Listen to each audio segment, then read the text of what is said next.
Ladies and gentlemen, today I'm going to talk to you about an LBO or leveraged buyout. This is quite a complicated thing in itself. So essentially, a leveraged buyout is an acquisition of one company by another. I make it sound really simple, but it's really not. So the idea is that one company is trying to buy another company, but they don't have enough money just to pay for it outright.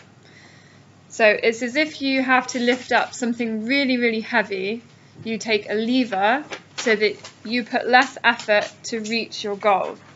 So if you want to buy a company that costs 500 million, but you don't have 500 million, you only have 5 million, then you go to something called a holding company, which is a type of private equity firm, and you ask them to essentially be your lever to raise it up so that your 5 million gets added to investors, portfolios, money from other companies who want to invest, so that you have the lever effect to reach the money necessary to acquire this other company.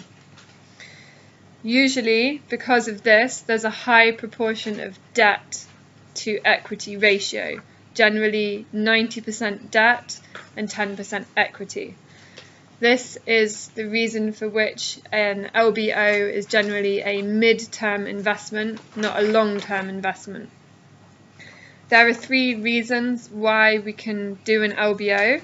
This would be to either take a public company private, to spin off a portion of an existing business by selling it and changing it to something else, or to transfer private property.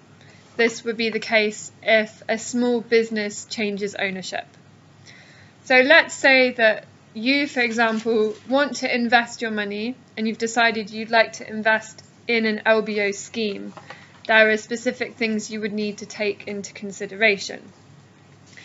First of all, in order to qualify as an investor, you need to have deep pockets. We're talking at least $5 million to be considered someone who has a sufficient portfolio to be part of a private equity scheme.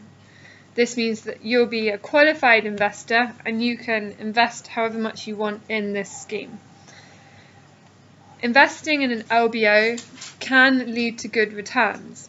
That depends on the LBO, but you could have quite a good income at the mid-term range when it would be sold off. However, something you really need to take into consideration are if there are any things called investment securities. So when an LBO takes place, we have companies investing and individuals.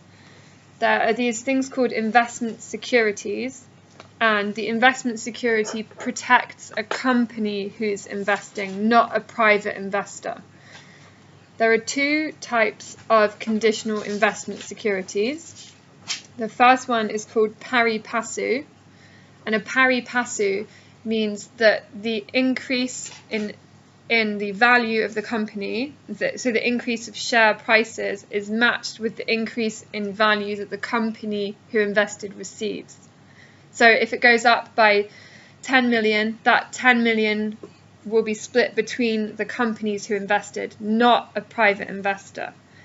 You could also have something called a ratchet security, which is a bit like the ratchet tool used to take the wheels off a car when you undo the nuts.